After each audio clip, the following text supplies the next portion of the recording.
The Red Raiders head to Morgantown in search of a much-needed win against the West Virginia Mountaineers and to get back on track in the Big 12. In this must-win matchup for the Red Raiders, we'll discuss it all in today's video, including a game preview, odds and prediction, and just why the Red Raiders have to win this game. Hey, how's it going, everybody? It's RC Maxfield here for the Back to 12 podcast, and it's officially March, which can only mean one thing. The madness is officially here.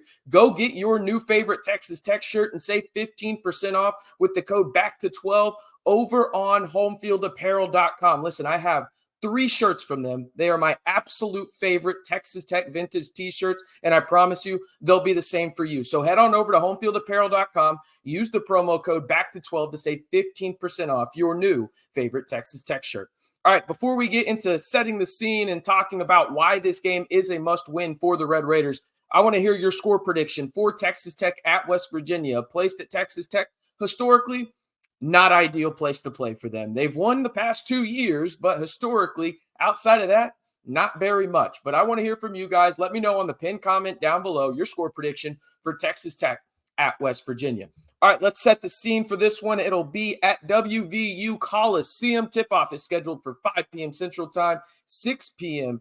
Eastern Time. This game will take place on ESPN2. Now, when it comes to the history between Texas Tech and West Virginia actually leads the all-time series 18-9, including taking 2 of the last 3 matchups in terms of, well, last year. I told you Texas Tech has won in Morgantown twice. That doesn't mean that they've actually done well against West Virginia in recent memory. The Red Raiders all time are actually 3-8 at the WVU Coliseum. Now, why is this a must-win matchup? I've been called a lot of things on Twitter and Facebook the past couple of days in terms of, what the hell do you know about basketball? That's fair. I've even been called as far as a couch coach or something. I don't even know what they call me. It doesn't really matter. I do know one thing for certain, just because I have eyes and I'm aware of what's going on with this Texas Tech men's basketball team.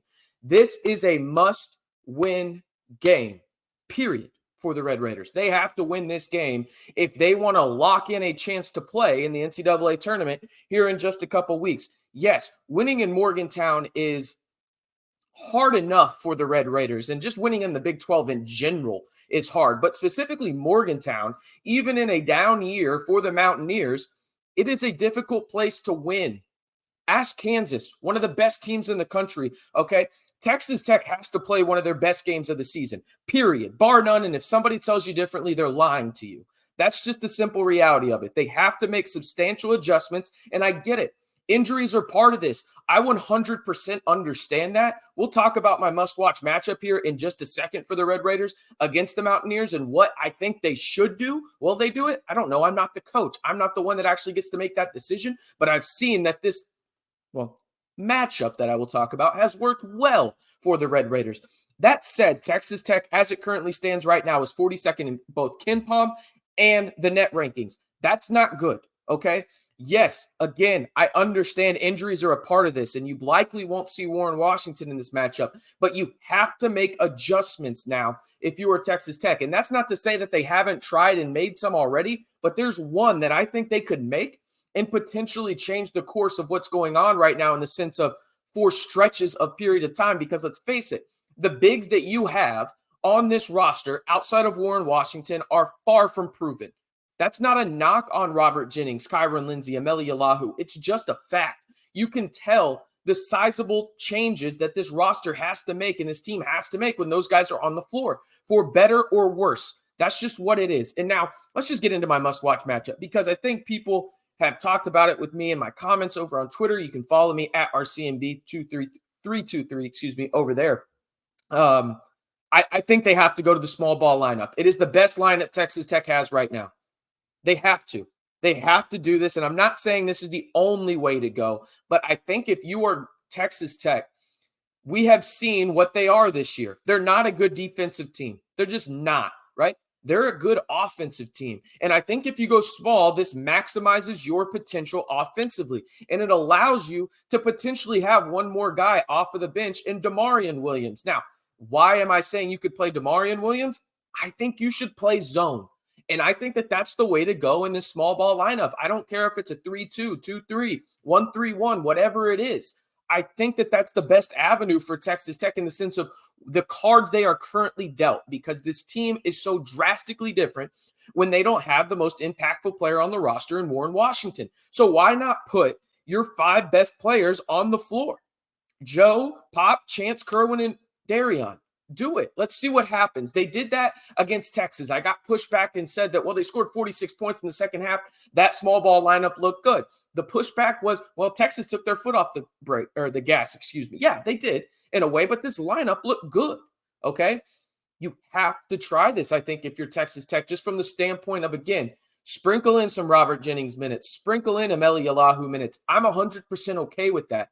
But if we're just looking at what Texas Tech has done from the standpoint of at a pretty good level when Warren Washington hasn't played, it is the small ball lineup because it allows for space and pace. And that is one thing that Coach McCasson has talked about this year, that he wants to get this team out in pace of play and really have a chance in transition and then have a ton of space. This is the way to do it. And again, my opinion, call me what you want. I'm sure somebody will call me a couch coach one more time, but who cares in that regard? All right, let's get to the odds and prediction for this one. You can see them at the bottom of your screen. According to Bart Torvart, T-Rank, Texas Tech is 4.5-point favorites on the road at West Virginia. That line seems kind of high, if you ask me. His metrics also give the Red Raiders a 67% chance to win this game. My prediction, it's must win. I think this team doesn't quit. It's a good basketball team that has just been hampered by injuries. I think they come out and actually play really good basketball on the road. That being said, it's actually going to be a 12-round fight. I think Texas Tech outlasts the Mountaineers, and they win by 3 points in this one. But I want to hear from you guys. Once again, let me know. Predict it down on the pinned comment below. Your score prediction for Texas Tech at West Virginia. This is a must-win game, people. I don't know any other way to say it. This is a must-win game for Texas Tech, and if they want to solidify their chances to make the NCAA tournament. I get it. West Virginia, down year. They're not playing too well right now. That's okay.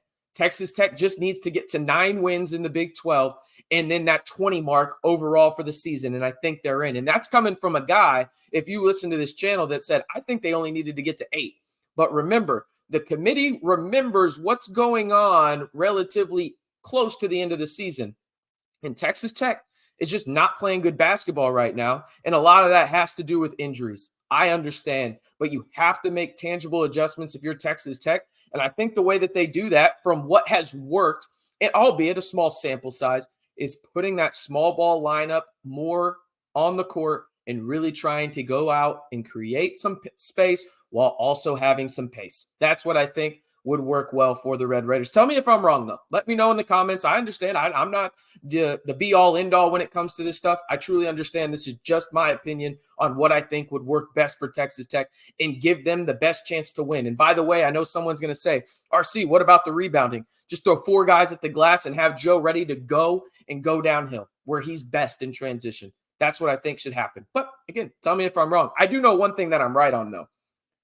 Home Field Apparel has the best vintage Texas Tech shirts out there. One more time for the sponsor of the video today, be sure to go over to homefieldapparel.com and you can save 15% off your new favorite Texas Tech shirt when you use the code BACK212. And before you head out of here, be sure to give me your score prediction down on the pinned comment below. And if you want to join the most engaging and most subscribed to Texas Tech YouTube channel, there's 3 easy steps to do it. First and foremost, hit that like button, subscribe, and turn on that notification bell. Stay in the know on Texas Tech men's basketball all year long right here on the Back to 12 podcast channel.